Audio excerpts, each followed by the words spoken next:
Uh, we are now open for questions. All right, now, since I would not know all of you, I would expect you to please raise the placard or your hand, and once I indicate, I expect you to please give out your name and the media group that you belong to. Keep your questions short so that we can take as many questions as possible. Also, ladies and gentlemen, kindly bear in mind that confidential aspects may not be answered by the three DGMOs. Right.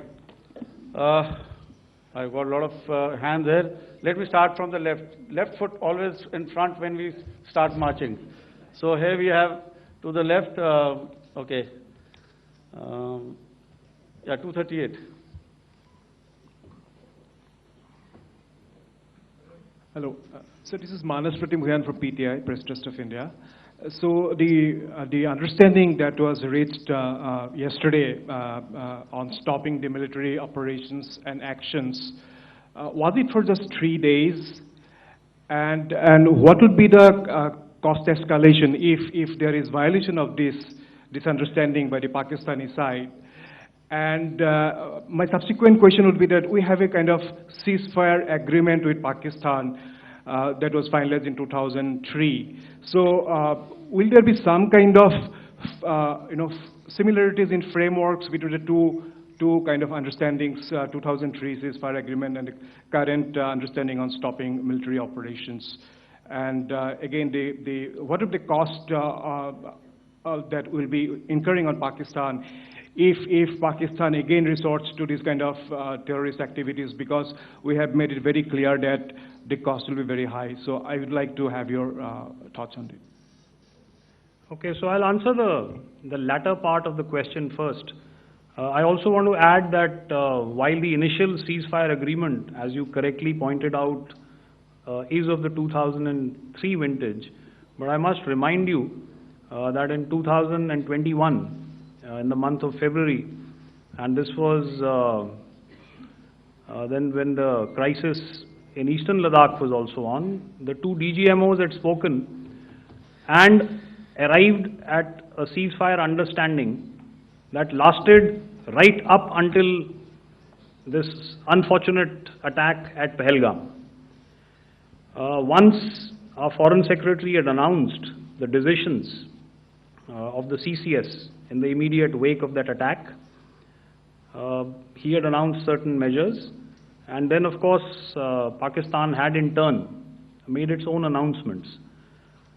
Since then, there have been certain violations of this ceasefire understanding, and of course after the 7th of May, like I pointed out during my statement, that there have been numerous violations on the line of control especially, and of course along the international boundary by the Pakistan Army and the Pakistan Air Force.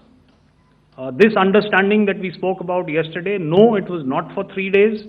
It was first to stop aggressive and hostile activities immediately, let that order and direction settle down for about 36 hours, and thereafter discuss modalities, like I said, to ensure its longevity.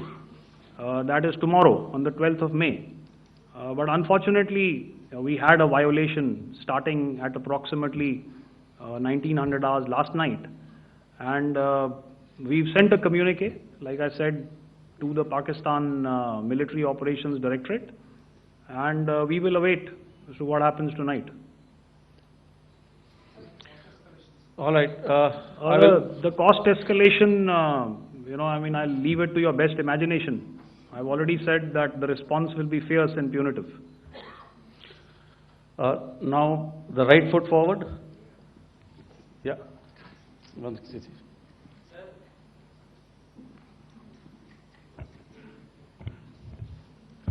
Sir, I am Ajit Dubey from ANI, sir.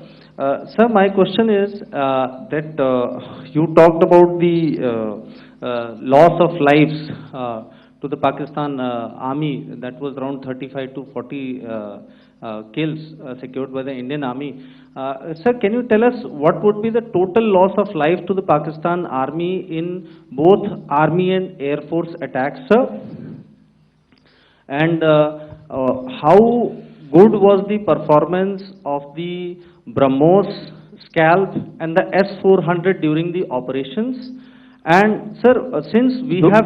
Sir, just one line. No multiple questions, please. Sir, All right. and since, sir, we have achieved such a spectacular, we have made good achievements in this entire operation, can we say that we have emerged victorious or we have a big upper hand over the Pakistanis in this entire conflict? Thank you very much, sir. So I'll answer the question about the loss of lives on the other side. Of course, there are various means to ascertain that number. There is information from various agencies that come in. There are, of course, on the line of control, other ways to find out as to what has been the effect of what you are doing there in ceasefire violations. So therefore, I mentioned 35 to 40 on the line of control, and please remember that once Operation Sindoor was launched, the responses of the Pakistan Army were also on Indian Army or the Indian Armed Forces infrastructure. Let me put it that way. So that's why I did not cover casualties of the Pakistan Army, at least in the initial phases of battle, because those were not our targets. Our targets were terror-oriented, and of course later, once they launched air intrusions and air operations on our infrastructure, we've used heavier weapons, and of course there would have been casualties, but those are still being assessed.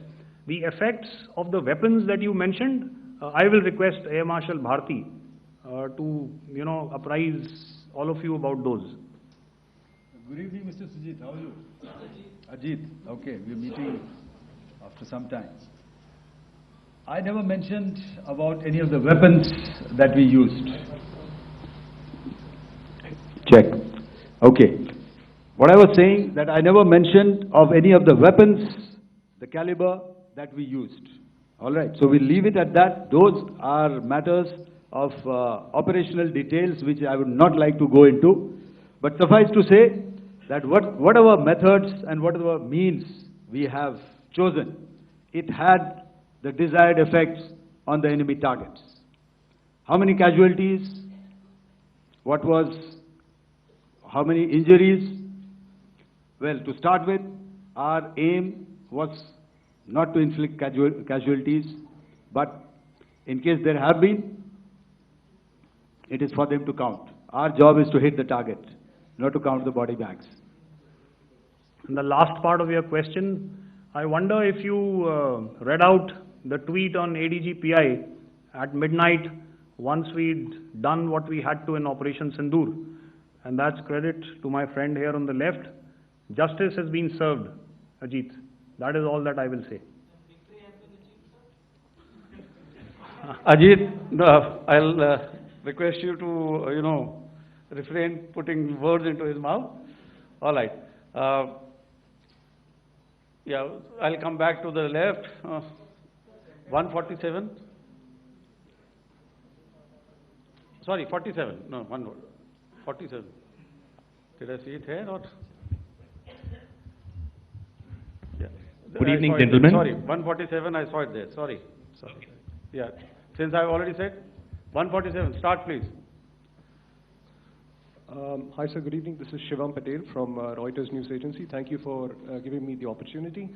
My question, sir, is how many military targets did Indian Armed Forces strike in Pakistan in response to the attacks from Pakistan? How were these targets selected? And how many troop casualties have been there in total on both sides, if you can give details? Thank you. I'm sorry, where are you? I haven't spotted his... He's to the right. Okay. Can you just repeat that for me, please? Sure, sir. So my name is Shivam Patel.